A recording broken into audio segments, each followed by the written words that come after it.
Gloria al Señor. Gracias al grupo de alabanza. Hermanos Harris, nos va a dar tristeza verlos irse. Esa familia los hemos amado bastante. Vayamos a Romanos capítulo 12. Yo quiero concluir unos pensamientos que estábamos iniciando con los jóvenes anoche. Y vamos a ir a ese pasaje en Romanos capítulo 12. Y en Romanos capítulo 12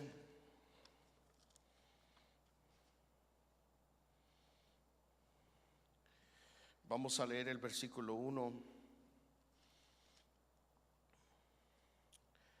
al versículo 2.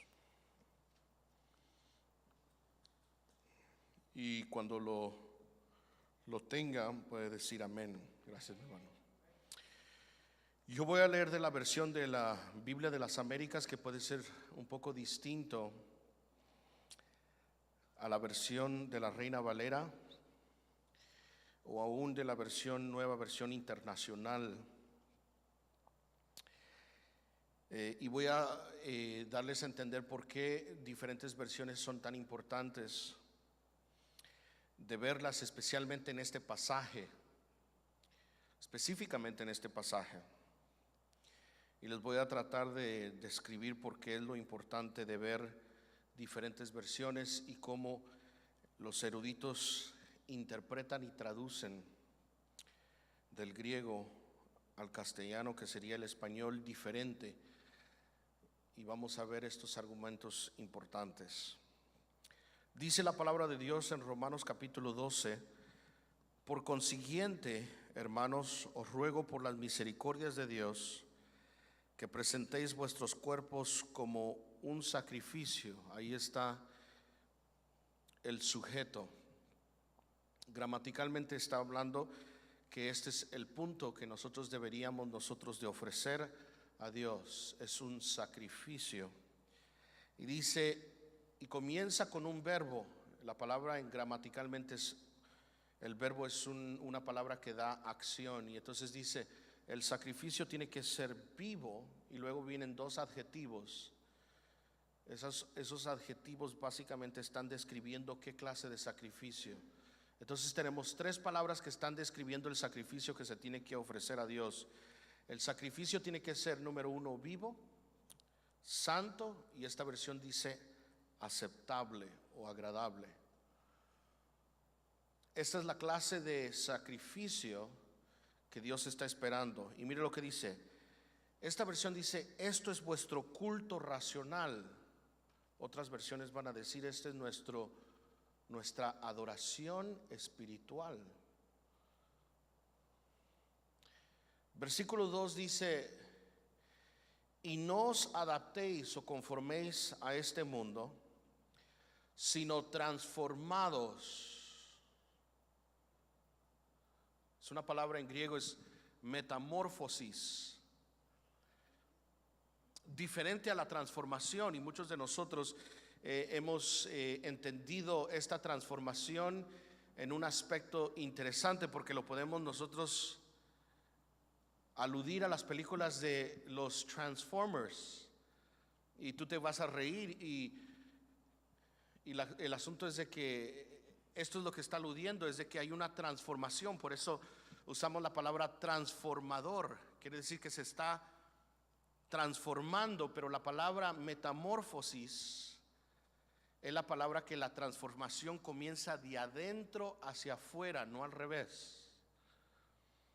Cuando vemos, por ejemplo, la película de los transformadores, vemos que la transformación viene desde afuera, pero la palabra transformar no da esa indicación de la transformación tanto de afuera, sino la palabra metamorfosis viene diciendo que el inicio de la transformación tiene que venir desde adentro.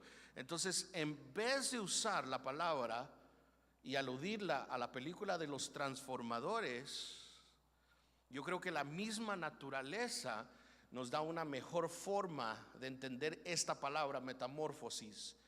Es el proceso de lo que pasa y sucede en un gusano transformándose en una mariposa. Óigame bien. La transformación viene desde internamente, no es solamente en lo superficial, y esta es la idea. Entonces mire lo que dice: no os adoptéis a este mundo, no seamos conformes, sino que seamos transformados desde adentro. ¿Y cómo sabemos de que esta transformación tiene que ser desde adentro? Mire lo que dice: mediante la renovación de vuestra ¿qué? Ahí comienza la transformación. La transformación del creyente tiene que comenzar primero ¿en dónde?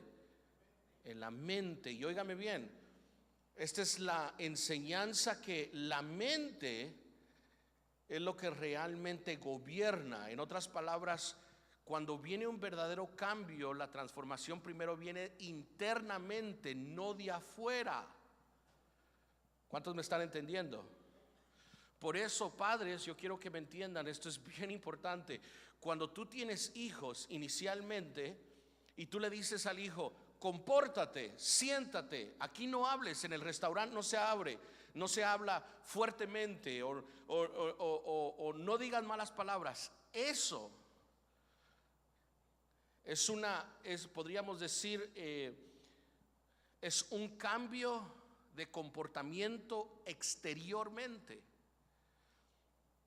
Pero el punto que la Biblia nos quiere dar a entender es que el cambio no es importante que comience en el aspecto de afuera. Y yo creo que a veces el padre piensa que su trabajo como padre y madre es hacer la transformación de afuera. Pero la palabra de Dios indica que la transformación o el cambio no comienza por afuera, comienza ¿dónde? Adentro.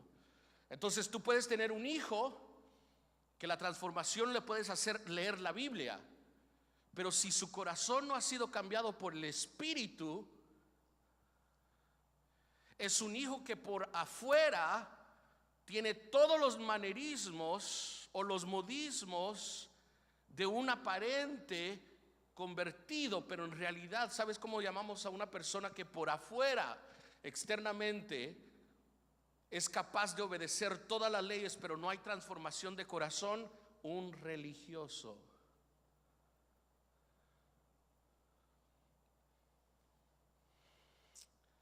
Entonces el padre a veces se concentra a cambiar el aspecto de afuera. Hijo, compórtese en la iglesia. Hijo, no diga malas palabras. Y si el hijo se conforma a no decir malas palabras, a comportarse en la iglesia, porque es una modificación de lo externo, entonces muchos decimos: ese es un hijo buen portado, por tanto es equivalente a ser nacido de nuevo. Y la Biblia dice: no, la transformación tiene que venir internamente. ¿Cuántos me están entendiendo? Entonces, primero tiene que haber una transformación de corazón, una transformación de mente. Y luego viene la transformación de afuera. Y el aspecto que les estoy diciendo es porque yo entiendo esto. Yo soy segunda generación de creyentes. Quiere decir que nosotros vivimos todavía todos los días de nuestra vida en la iglesia. Yo sé cómo comportarme. Yo sé cuándo tengo que llorar en el altar, porque soy hijo de pastor. Y toda mi vida he sabido cómo comportarme dentro de la iglesia. Pero solo porque me sé comportar por lo externo no quiere decir que soy hijo de Dios en lo interno. Entonces hay padres que se preocupan más por lo exterior que por lo interno. Por eso quiero decir esto. John MacArthur, que su iglesia está solamente a unas millas de aquí, un pastor anglosajón, explica algo bien interesante. Dice: este es el propósito de un padre y de una verdadera madre como creyentes. Su trabajo es ser evangelistas para sus hijos. Interesante, ¿no? Padre y madre, tu trabajo es ser evangelistas para tus hijos. En otras palabras, día y noche, no solo con tus palabras, pero con tus acciones, predicas el evangelio a tus hijos. Y predicando el evangelio no es solamente el cielo, pero es las consecuencias del pecado, el infierno también. Entonces yo hago la pregunta: ¿cuántos padres les han enseñado a sus hijos sobre el infierno y consecuencias del pecado?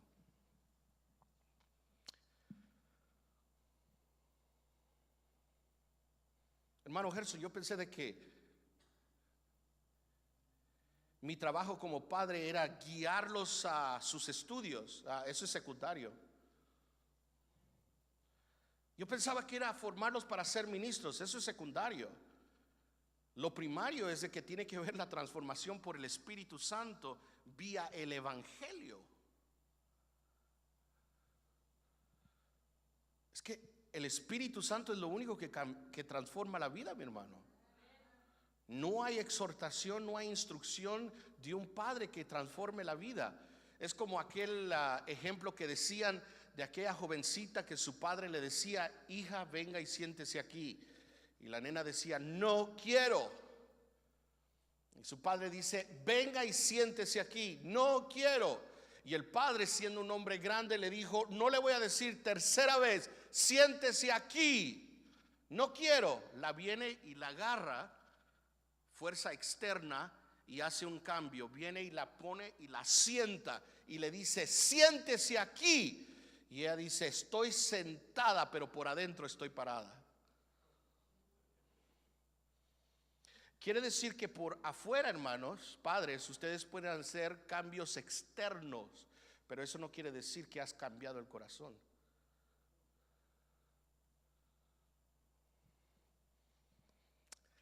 Entonces tu trabajo en esta tarde, curioso que estoy comenzando con esto porque no había planificado esto. No es un seminario de padres, pero tu objetivo no es hacer cambios externos solamente. Tu objetivo es ser evangelista para tus hijos y tus hijas. Es ser un evangelista para aquellos que puedan entender el evangelio y puedan entender la eternidad que hay en Cristo, pero saber las consecuencias del pecado cuando aún se cometen. Eso es el evangelio. Entonces mire lo que dice el versículo 2: no os adaptéis a este mundo, sino transformados mediante la renovación de vuestra mente. Voy a tratar de explicar qué quiere decir esa frase. Para que entonces, y aquí está el propósito de que nuestra mente sea renovada, dice: para que entonces, aquí está el resultado, para que verifiquemos, óigame bien, la voluntad de Dios.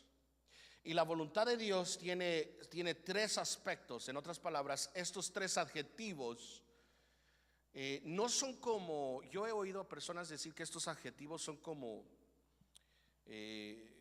escalas, como si la última palabra es la mejor. No. Gramaticalmente estas tres palabras que vemos, dice bueno, agradable y perfecta, solamente están describiendo la clase que es la voluntad de Dios siempre. La voluntad de Dios siempre va a ser buena, la voluntad de Dios siempre va a ser agradable y la voluntad de Dios siempre va a ser perfecta. No es de que la voluntad viene en escalones, como si haces una parte y no la haces toda, entonces es una voluntad buena, y a veces hay algunos que están haciendo una voluntad agradable y luego hay unos que están haciendo una voluntad perfecta. Eso gramaticalmente no está diciendo el pasaje. El pasaje solamente está describiendo de que la voluntad de Dios va a tener estos tres aspectos: va a ser buena, va a ser agradable y va a ser perfecta. Ahora, hoy vamos a regresar al capítulo 12, versículo 1. Padre, yo te vengo pidiendo que podamos entender tu palabra y que podamos no solamente ser oidores, pero hacedores de ella. En el nombre poderoso de Cristo Jesús. Amén. Yo solamente quiero dar algunos puntos importantes del pasaje 1 y el pasaje 2 y luego ver cómo se aplica en nuestra vida. Pero yo quiero que veamos en el capítulo 12, versículo 1, miremos esa frase. En las Biblias de las Américas dice por consiguiente. Esa palabra en inglés es therefore. Básicamente, gramaticalmente es el resultado de todo lo que Pablo está diciendo. En otras palabras, Pablo está diciendo esto: les acabo de escribir capítulo 1 al capítulo 11 y ahora les he enseñado toda la doctrina. Ahora de aquí en adelante yo les estoy hablando sobre lo que es la vida práctica. Eso es lo que quiere decir esta palabra por consiguiente.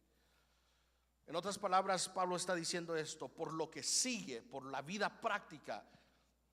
Y eso es el énfasis que yo hacía con los jóvenes anoche. Yo les decía: jóvenes, tu fe verdadera no es simplemente la confesión de que Cristo es tu Salvador. Es necesario la confesión, y la verdadera confesión de que Jesús es tu Señor es que tu propia vida va a demostrar con el fruto del Espíritu que esa confesión es genuina. Pero si hay confesión y no hay frutos, entonces tu confesión es básicamente barata, es falso. Entonces yo quiero que vayamos todos a Mateo capítulo 7. Vayamos todos a Mateo capítulo 7.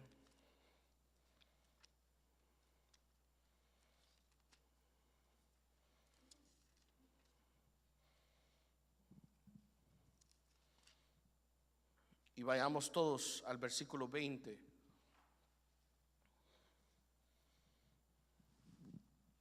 Voy a quitar el saco porque me estoy consumiendo aquí. 7, y mire lo que dice en el versículo 20. El versículo 20 es bien interesante porque dice: así que por sus frutos los conoceréis. El contexto es de que creyentes, discípulos míos, ustedes van a conocer la diferencia entre un verdadero profeta, un verdadero ministro y un falso ministro. No es tanto por lo que enseñan, sino por sus frutos. Ahora alguien podrá decir: ¿qué clase de frutos se está hablando? Ve a Gálatas capítulo 5, dice que el fruto del Espíritu es amor, paz, gozo, benignidad, paciencia. Entonces quiere decir esto de que ¿cómo vamos a conocer lo genuino de un verdadero ministro? Bueno, el apóstol, nuestro Señor Jesucristo nos dice: miren, él puede tener buena doctrina o ella puede tener buena enseñanza, y puede ser que hasta sea bíblica.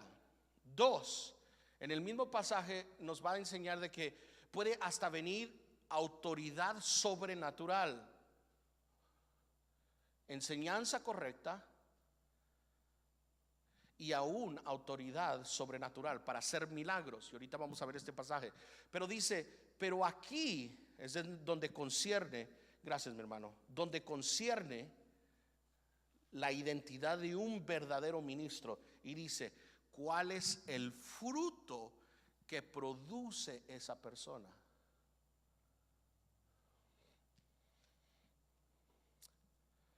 Quiero recordarte el pasaje como por ejemplo 1 Corintios capítulo 13, donde habla sobre el amor. Unos versículos antes, en el principio de 1 Corintios 13, dice el apóstol Pablo: ¿de qué te sirve conocer todos los misterios del universo? ¿De qué te sirve saber y profetizar y no tienes amor? Dice: si una persona conoce todos los misterios y no produce amor, de nada sirve.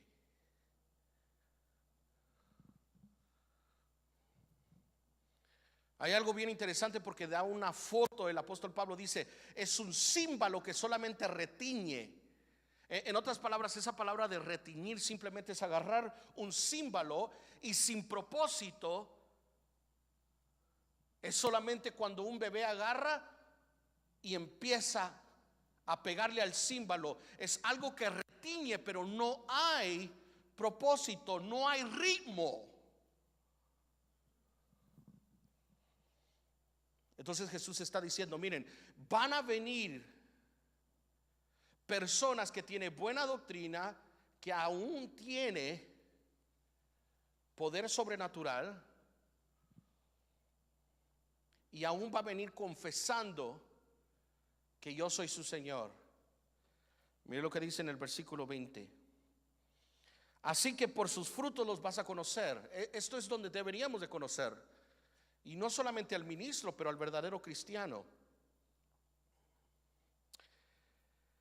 Versículo 21. No todo el que me dice Señor, Señor entrará en el reino de los cielos. Ahí está comenzando. No todo el que me dice. Yo pensaba que era solamente confesar que Jesús es Señor.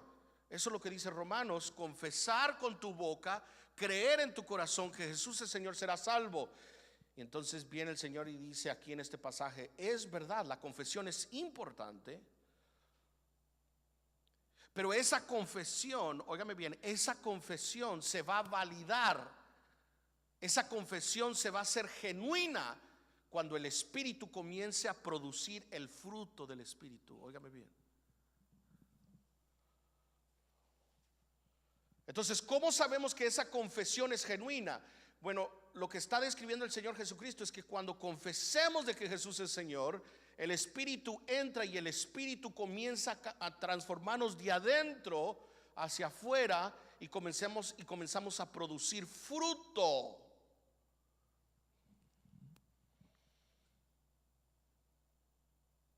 Entonces aquí está el ejemplo. El ejemplo es, por ejemplo, hay personas que vienen y dicen, mire, yo sé tanta doctrina, o yo puedo enseñar, o yo tengo estos dones para poder ejercer a la iglesia. Pero viene la congregación y en vez, óigame bien, en vez de dar el fruto de amor o de paz, de paciencia, dividen el cuerpo de Cristo, critican al liderazgo, juzgan con malas intenciones. La pregunta se debería de ser, ¿será que han nacido de nuevo?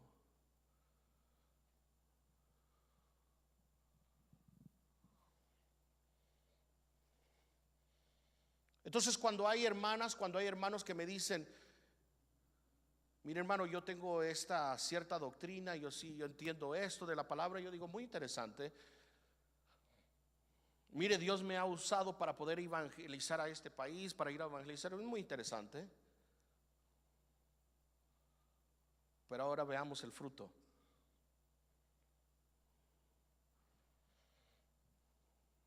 Veamos el fruto. Por eso versículo 21 dice, no todo el que me dice Señor, Señor entrará en el reino de los cielos. Óigame bien, la confesión no es suficiente. Va a haber confesión genuina, que la confesión genuina va a producir fruto. Y por eso cuando lees Santiago, todo esto hace sentido.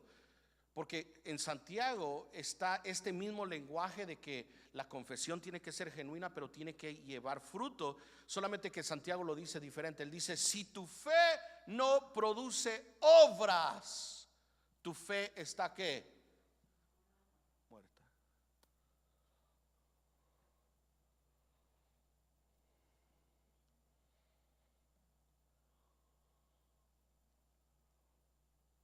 Y eso es terrible de la confesión, hermanos, porque hay muchos que pensamos que somos creyentes.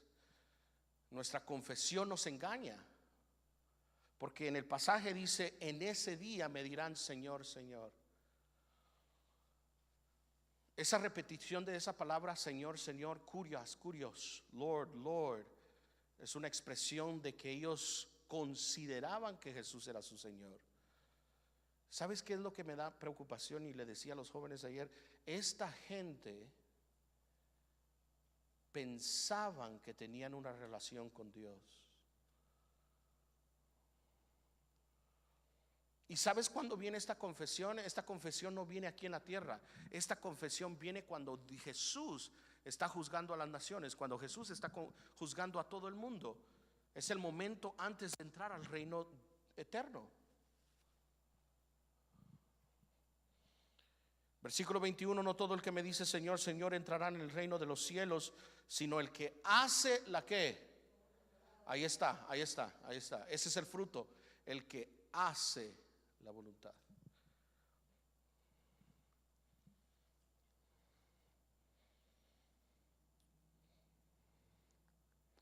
Ahora tengo que clasificar esto porque alguien me podrá decir, hermano Gerson, usted está diciendo que entonces un verdadero creyente nunca puede pecar. No, yo estoy diciendo que un creyente puede pecar. Es más, en Primera de Juan capítulo 1 versículo 9 dice que si confesamos nuestros pecados, Él es fiel y justo no solamente para perdonarnos, pero limpiarnos de toda maldad. Nosotros como creyentes genuinos vamos a pecar, pero esto es lo que quiero darte a entender. Cuando describe que por sus frutos les conoceréis, se está dando a entender de que un árbol bueno por su naturaleza va a dar buen fruto. Quiero decir que un genuino creyente, esto es como yo lo interpreto, no puede vivir en pecado.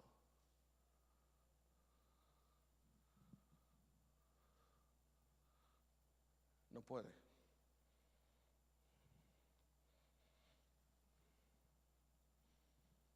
No puede. Entonces una persona que simplemente confiesa y una persona que no hace la voluntad de Dios,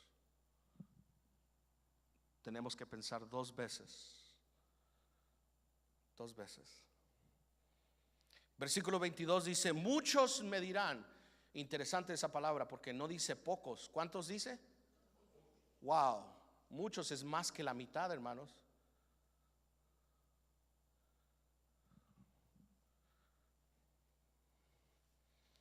¿Cuál va a ser nuestra sorpresa en el día del juicio cuando muchos me van a decir estas palabras? Señor, yo tenía comunión contigo. Muchos en aquel día, sabemos de que esa frase, aquel día, indica el momento del juicio. Quiere decir de que muchos de ellos estuvieron en esta tierra completamente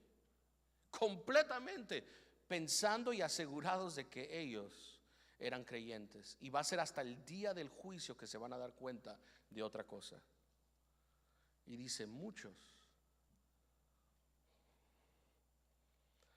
Versículo 22, muchos dirán en aquel día, Señor, ¿no profetizamos en tu nombre?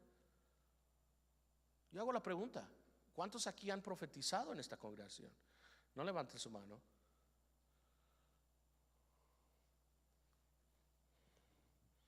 ¿Cuántos han profetizado en otras congregaciones y piensas que por la profecía tu confesión ha sido genuina? En el estándar de Jesús, Jesús dice, eso no es suficiente. En tu nombre echamos fuera demonios. ¿Cuántos estuvieron en el área de administración?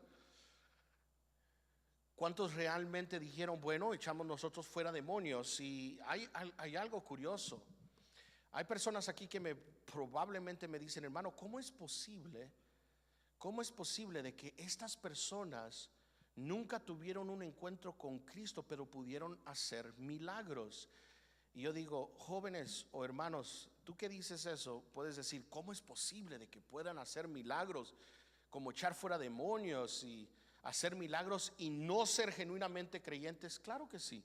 Lee solamente pasajes como Mateo capítulo 24 versículo 24, o lee por ejemplo el pasaje en Segunda de Tesalonicenses, donde habla por ejemplo sobre el anticristo, y dice que el anticristo cuando venga, dice que va a ser señales que engañan.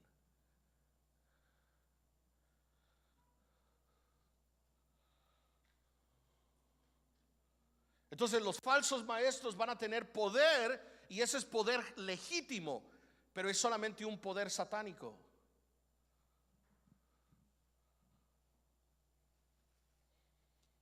No es de que va a haber una falsedad en el sentido de que estamos viendo trucos o ilusiones de echar fuera demonios. No, van a ser genuinos milagros. Solamente que estos milagros van a ser milagros engañosos.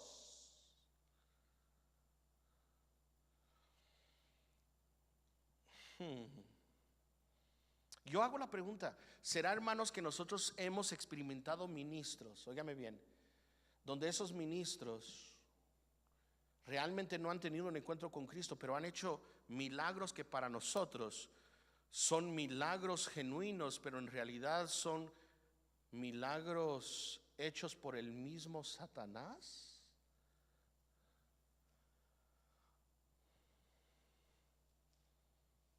No te asustes. Tenemos nosotros a Judas. Dice que Judas pasó como un apóstol. Genuinamente apóstol. Anduvo con Jesús.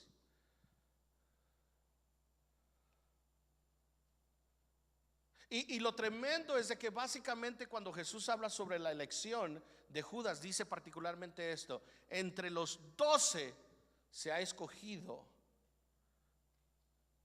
al diablo. Un conocimiento de que Judas, aunque ejerciendo, él pensaba que él era genuino discípulo. Fíjese de que hay un pasaje en Hebreos capítulo 6. Dice que, hablando sobre la apostasía de los que van a dejar la iglesia, dice que ellos llegaron a probar de esta fe. Muy interesante ese pasaje.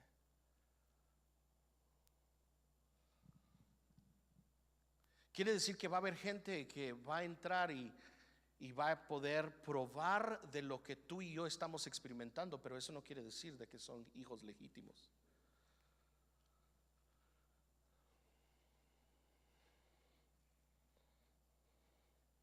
Versículo 22: muchos me dirán en aquel día: Señor, Señor, no profetizamos en tu nombre, y en tu nombre echamos fuera demonios, y en tu nombre hicimos muchos milagros. Interesante que siempre la frase es en tu nombre, en relación a ti.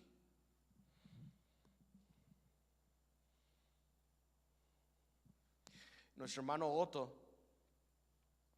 padre de nuestro hermano Oscar, decía una frase: que al final de los días la pelea va a ser entre luz y luz, no entre las tinieblas y la luz. Quiere decir que si la luz tiene poder, también la falsa luz va a tener poder. Y nosotros lo podemos ver en el Antiguo Testamento. ¿Se recuerdan que cuando viene Aarón juntamente con Moisés y tiran su vara? ¿Se recuerdan? Y dicen: haz que el pueblo salga. ¿Y cuál es el poder que traes, Moisés, para que yo haga esto? De obedecerte a ti.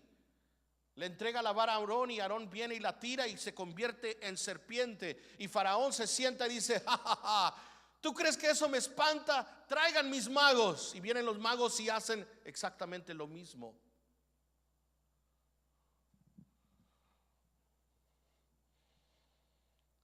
¿Tú no crees que en alguna forma nosotros hemos notado de ministros que en realidad son falsos ministros y pudieron haber, por el poder aparentemente de Dios, curar el cáncer, y tú podrás decir gloria sea a Dios, y en realidad fueron falsos ministros? Claro que sí. Claro que sí. Por eso a mí me preocupa, óigame bien, a mí me preocupa el pueblo que siempre está brincando de evangelista a evangelista. No hay ningún problema de oír a un evangelista, pero cuando está en tu ser interior de buscar experiencia tras experiencia y brincar de ministro y de brincar de ministro y brincar a ministro para adquirir algo, ver algo, yo digo: wow. ¿Qué es lo que esperan ver?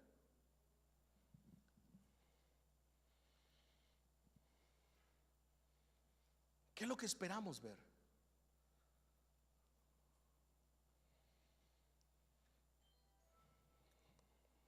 Versículo 23 es la respuesta más difícil que yo creo que muchos van a recibir en ese día. Dice: y entonces les declara Jesús. Ellos tuvieron su confesión: tú eres Jesús, tú eres nuestro Señor. Señor, Señor. Y ahora viene la declaración de Jesús hacia ellos. Entonces Él les declarará: jamás os ¿qué? Ese verbo os conocí indica nunca hubo un momento que ustedes fueron parte de mi redil. Nunca.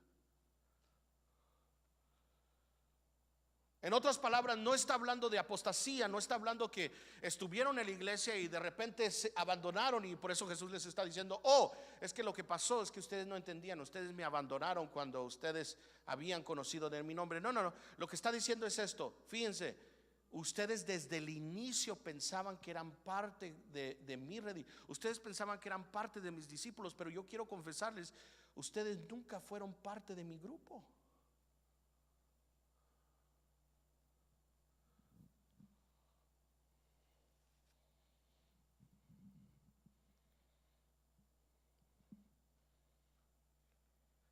¿No crees que el mensaje está medio serio, hermanos? Yo me espanto.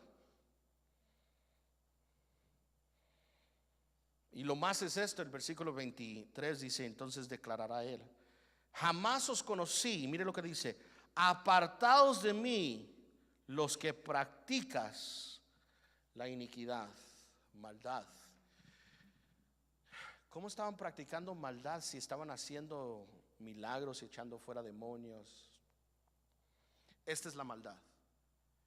Porque tenían confesión, Señor, Señor. Tenían poder, pero no tenían ¿qué? Fruto. No hacían la voluntad de ¿quién? Del Padre. Aló, hermanos. ¿No te espanta ese versículo? Confesión, poder, pero ¿dónde está el fruto?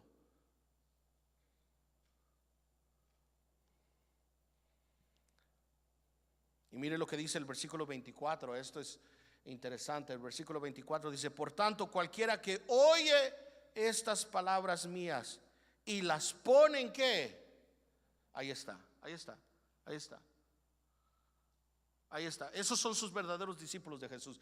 Todos los que oyen mis palabras, pero no solamente las oye y las llega a categorizar y archivar teológicamente, doctrinalmente, sino que baja y transforma el corazón y hacen la voluntad de su Padre.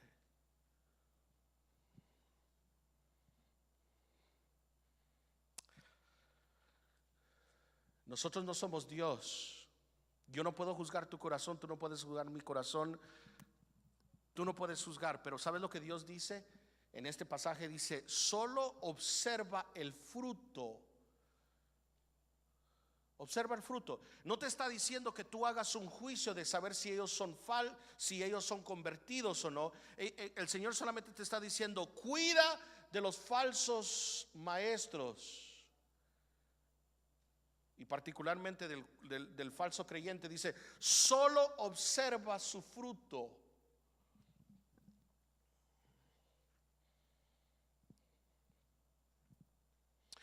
Por eso digo esto, y esto es bien importante. La confesión es importante. Romanos habla, si confesamos con nuestra boca, creemos en nuestro corazón, somos salvos. Eso es importante, la confesión es importante. El poder es importante. El Espíritu quiere decir que está dentro de nosotros, produce el querer como el hacer. A través del Espíritu Santo profetizamos. Pero lo que va a valer al final esa confesión va a ser el fruto. El fruto que el Espíritu Santo produce en nosotros. Ok, vayamos entonces a Romanos. Tengo aquí unos 15 minutos para terminar. Vayamos todos a Romanos capítulo 12.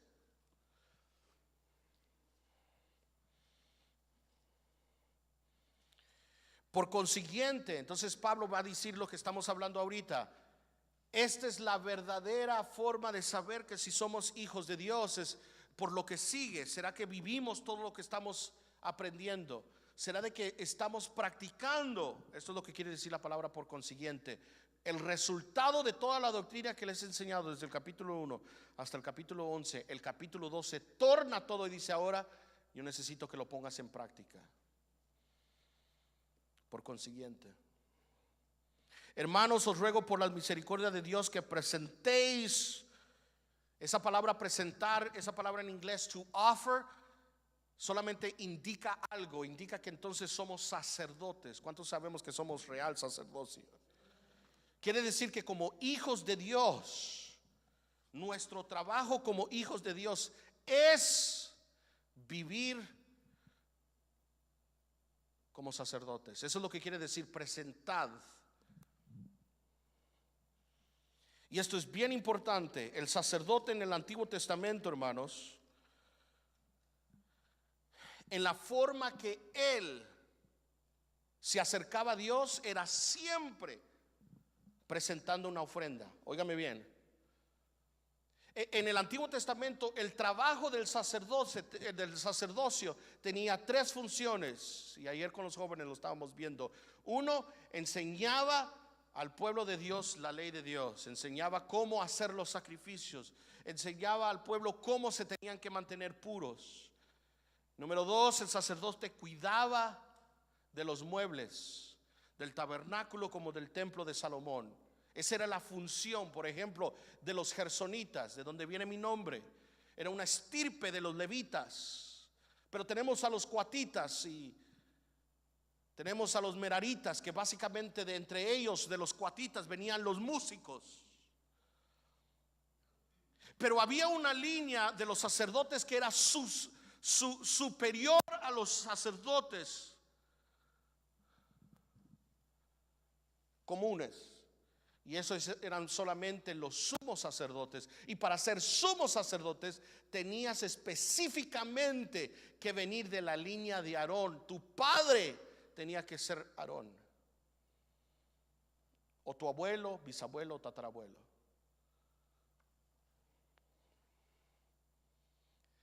Y el sumo sacerdote tenía el grande privilegio de que una vez al año entraba en el día de la expiación, Yom Kippur, y venía y se acercaba detrás del velo en el lugar santísimo y venía a tener cara a cara con Dios. Pero ese sumo sacerdote tenía que venir con una ofrenda, hermanos. Y esa ofrenda quería venir, era básicamente el incensario lleno con sangre, porque en el propiciatorio rociaba la sangre el sumo sacerdote. Y esto es bien interesante. Los sacerdotes siempre tenían su, ¿cómo podríamos decir? Su oficio era siempre de ofrecer a Dios. Y cuando ofrecían a Dios es que se acercaban a Dios. Por eso quiero decir aquí en paréntesis, por eso Jesús Adrián Romero, que ha tenido bastantes, óigame bien, bastantes alabanzas que han bendecido al pueblo. Yo creo que una de las alabanzas o canciones que escribió, que yo sé que fue antibíblico, es esa canción, Con manos vacías. Muy bonita la letra y muy bonita la música, pero quiero que entiendas, bíblicamente un sacerdote no podía acercarse a Dios con manos que vacías. Era imposible. Un sacerdote que trataba de acercarse con Dios con manos vacías moría.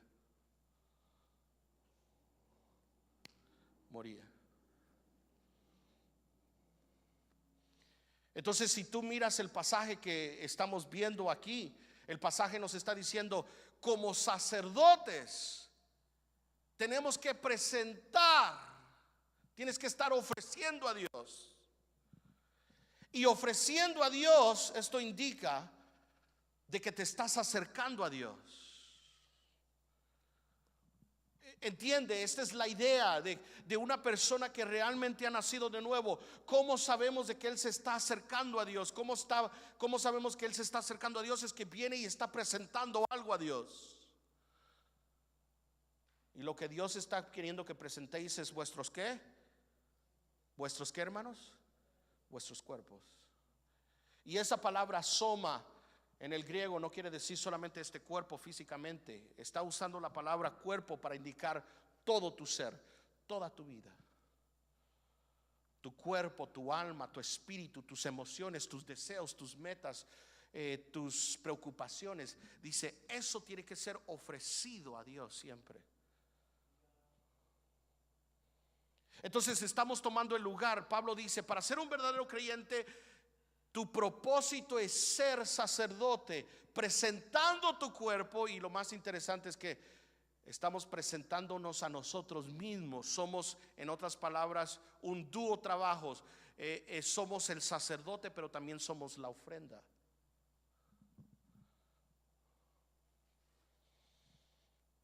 Y ahora mire lo que dice: presentéis vuestros cuerpos como sacrificio, ¿qué?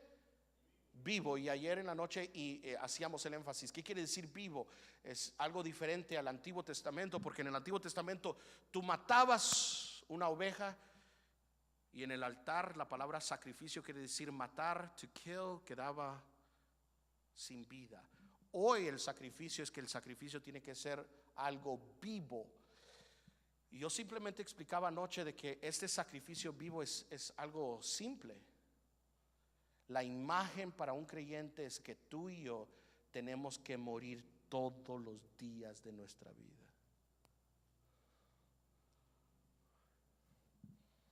Cada segundo, cada momento. Y ese es el problema con un sacrificio vivo.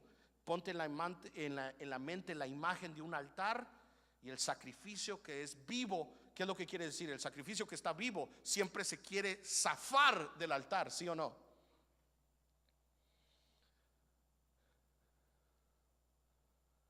Es la oveja que se mata pero después sigue viva y quiere salirse del altar. Entonces constantemente tenemos que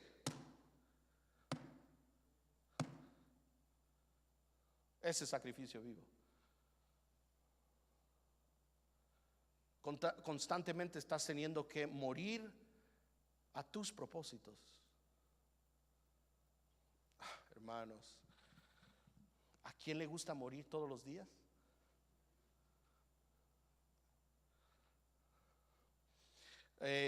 Aludiendo a las películas, ¿verdad? Porque quiere decir que leo mucho la Biblia, pero hay una película de Tom Cruise que salió donde, se me olvidó el título, donde básicamente este actor muere cada rato. Y él está tratando en alguna forma de cambiar el futuro de lo que él está viendo en su realidad, pero lo que pasa es que en el atentar de cambiar eso, a veces llega la muerte más de lo que él piensa y cada rato es morir, y es una sensación horrible de cada momento morir. Y esa es la sensación. Tú sales de este lugar y tienes que morir. Mañana comienza el día y tienes que ponerte en altar y tienes que morir. ¿Morir a qué, hermano? Morir a tus deseos, morir a pensar de que tus ideas, de que tus metas son mejores que Dios. Hermanos, eso es difícil. Cuando tú tienes en tu corazón enojo y están haciendo injusticia, y tú dices, pero esto es injusto lo que están haciendo conmigo. Y luego viene el pasaje de la palabra y te dice, deja que yo sea tu venganza. Y tú dices, no, yo quiero tomar la venganza en mis propias manos. Y el Espíritu viene y te dice, muere.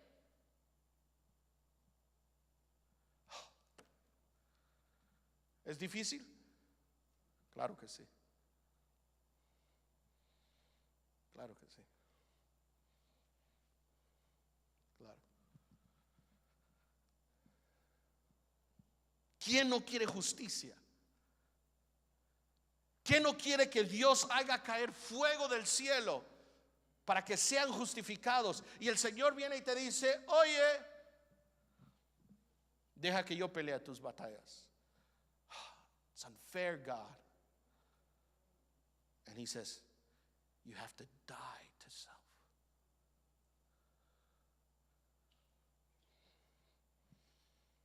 Estás casado con un esposo que no ha puesto su brazo sobre ti desde el día que te casaste. Y tienes más de 40, 50 años. Y tú dices, ¿cómo voy a seguir aguantando?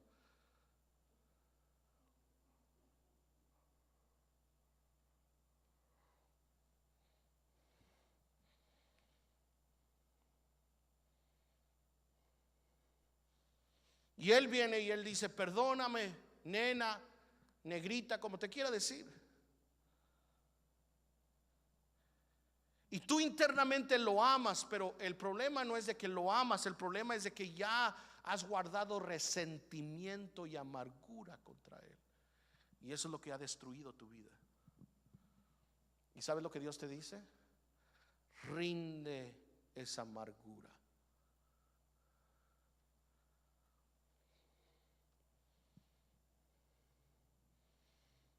¿Y qué es lo que hacemos nosotros? No voy a rendir esa amargura porque esa amargura me protege para no quererlo amar de tanto que me ha dañado, ¿sí o no? Y el Espíritu viene y te dice: tienes que morir. Tienes que morir.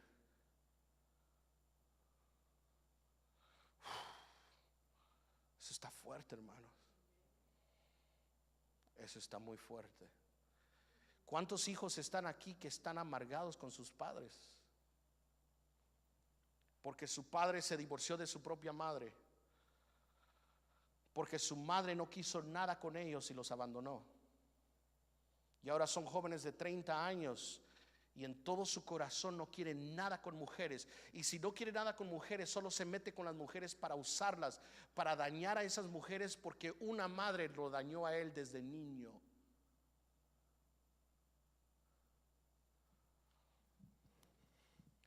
Y se enamora una jovencita del joven y el joven dice: I could care less if you leave me. Y la jovencita está dañada, destruida y diciendo: ¿por qué no dejas que nadie te ame? Y aparece una telenovela, ¿verdad? ¿Por qué no puedes dejar que te ame? ¿Y sabes lo que tiene ese joven? Ese joven no quiere morir a sí mismo, así se defiende.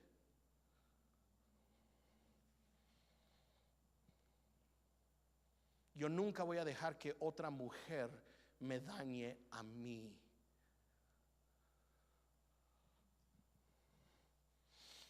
Nunca se me olvida de que, y esto es algo real, mi abuelito, el papá de mi mamá, ya estaba al final de sus días. Él se quedó en nuestro hogar como 7 años y él tenía ya demencia. Y él estaba básicamente ya perdiendo la noción de muchas cosas. Y por alguna razón mi abuelo le gustaba estar alrededor mío y a mí me gustaba andar con mi abuelo. Y curiosamente con la demencia, cuando lo sacaba, como por ejemplo al zoológico, él venía y me decía: hijo, jamás he visto una belleza tan hermosa. Y le dije: abuelo, acabamos de estar aquí la semana pasada. Parte de la demencia. Me recuerdo que en el carro íbamos en la misma calle y me decía: qué lindo está vivir por aquí. ¿Y cuándo nos movimos aquí? Me dice.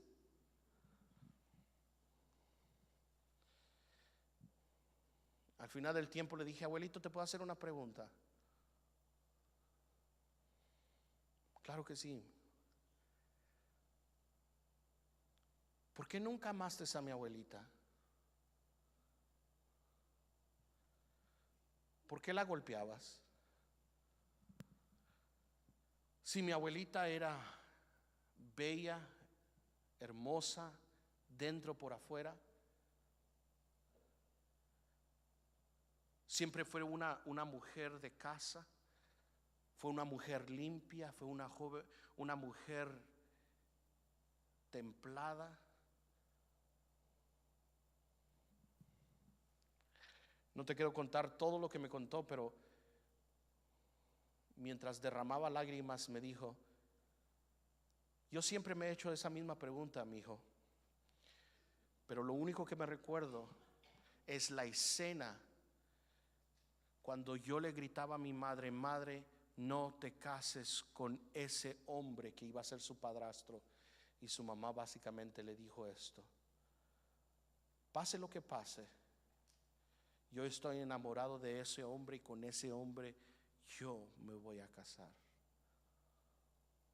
Y mi abuelo me dijo: en ese momento yo sentí que la única mujer que yo amé me traicionó por toda la vida, y por tanto cada mujer me iba a traicionar.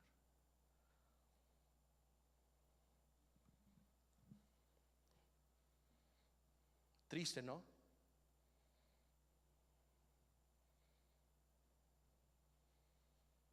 El cambio solamente puede venir por internamente cuando morimos.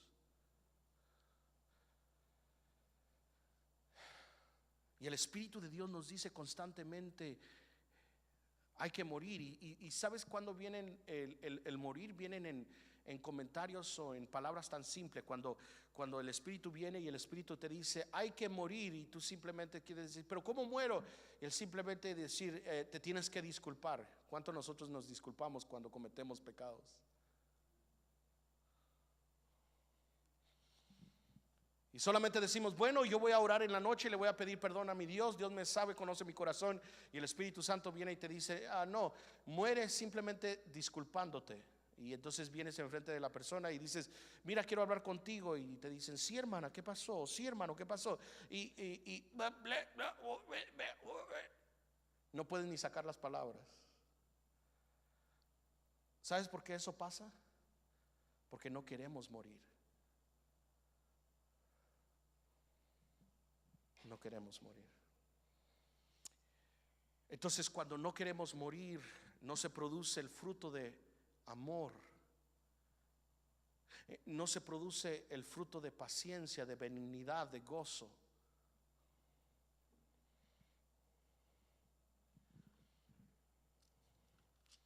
Por eso el versículo 2, y con esto termino, comienza Pablo diciendo esto: esto es como vas a presentar tu cuerpo. No te adaptéis a este mundo. Es curioso, pero las versiones a veces son un poquito engañosas, porque la palabra no es mundo, cosmos, es la palabra eons en el griego. Y la palabra quiere decir edades.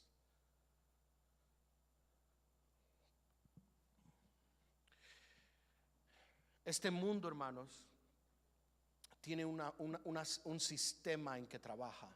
Óigame bien, este mundo, esta edad tiene un sistema. Y el sistema es satánico, pero el sistema es básicamente, es lo que Charles Darwin en 1800 llegó a explicar en una forma atea, que es básicamente el sobrevivir del más fuerte. Nuestras especies, como hemos evolucionado, es que básicamente la especie más fuerte ha dominado sobre el más pequeño, y así es como la especie se ha evolucionado, que entonces hemos evolucionado de ser seres humanos.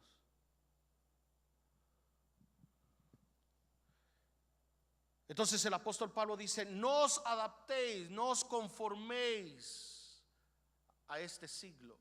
Esa es la palabra. No te conforméis a esta edad, porque la mentalidad de esta edad es simplemente lo contrario al fruto del Espíritu. Lo contrario al amor es envidia, lo contrario al amor es egoísmo, lo contrario al amor es yo trabajo por mí. Versículo 2, no adaptéis a este siglo, sino más bien transformados por la renovación de vuestra mente. Esa frase, renovación de vuestra mente, es algo que la palabra desde el Antiguo Testamento hasta el Nuevo Testamento implica. ¿Sabes cuál es la palabra? Arrepentimiento.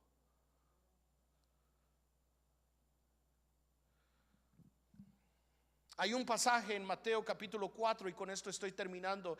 En el capítulo 4 de Mateo, creo que es el versículo 17 o el versículo 21, donde Jesús dice estas palabras. No tienes que ir a ese pasaje, pero Jesús dice esto: arrepentíos, porque se ha acercado el reino de Dios.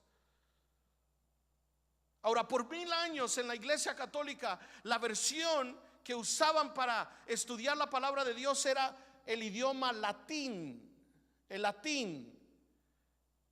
Y la versión en el idioma del latín, el pasaje de Mateo 4, versículo 21, creo que es donde dice arrepentíos, es la palabra de donde hoy agarramos penitencia. Y esto es hasta lo que el día de hoy, que es uno de los 7 sacramentos de la Iglesia Católica, es que han interpretado ese pasaje arrepentimiento como penitencia, y penitencia es diferente que arrepentimiento. Penitencia es simplemente golpear, castigar tu cuerpo para recibir un perdón. Por tanto, los sacerdotes se golpean para recibir aceptación de parte de Dios. Pero un hombre hace más de 500 años, se llamaba Martín Lutero, vio el pasaje y él agarró no la latina vulgata, sino agarró el griego, y en el griego vio una palabra que es metanoia, y él se dio cuenta de que en latín estaba incorrecto. No es la palabra penitencia, sino es arrepentimiento. ¿Y sabes qué es la palabra metanoia? Metanoia quiere decir cambio de mente. Pero no es solamente cambio de mente, es que el cambio de mente va a producir un cambio de comportamiento, un cambio de vida.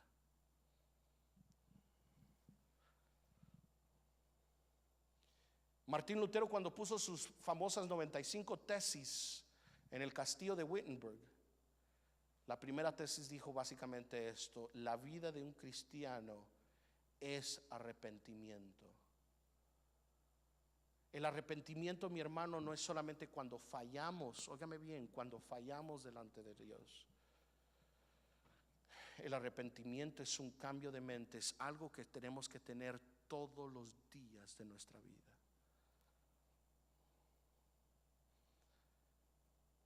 Y eso es lo que el apóstol Pablo habla, renovación de mente. El arrepentimiento quiere decir de que tú ves las cosas diferentes, y esas cosas diferentes la compruebas con vivir una vida diferente. Hay personas que venimos y a veces el ministro, el pastor viene y dice: si se arrepientan, vengan aquí. Y entonces venimos al altar y empezamos a llorar, y hay una tristeza en nuestro corazón, que la tristeza es importante, pero no hay arrepentimiento. Solo porque lloras no quiere decir que eso es arrepentimiento. Oye bien lo que te estoy diciendo. Si tú vienes al altar y solamente lloras y te sientes mal y te sientes como un insecto y te sientes la peor persona, ese no es arrepentimiento. Lo único que hiciste es sentirte mal. ¿Sabes qué es arrepentimiento? Cuando tu mente cambia y dice: yo ya no quiero seguir viviendo así. ¿Sabes por qué como cristianos seguimos cayendo en el mismo pecado? Porque no hay arrepentimiento. Solo nos sentimos mal y volvemos a hacer lo mismo. Arrepentimiento es metanoia, cambio de mente, y el cambio de mente viene cambio de vida. Transformados mediante la renovación de vuestra mente, para que entonces, cuando haya arrepentimiento, entonces vas a verificar la voluntad de Dios. Yo te leía el pasaje en Mateo que dice: no todo el que me dice confesión, no solo el que hace milagros, pero el que hace la voluntad de ¿quién? ¿Y cómo vas a saber hacer la voluntad de Dios si no sabes verificar la voluntad de Dios? La única forma que sabes verificar la voluntad de Dios y discernir la voluntad de Dios es cuando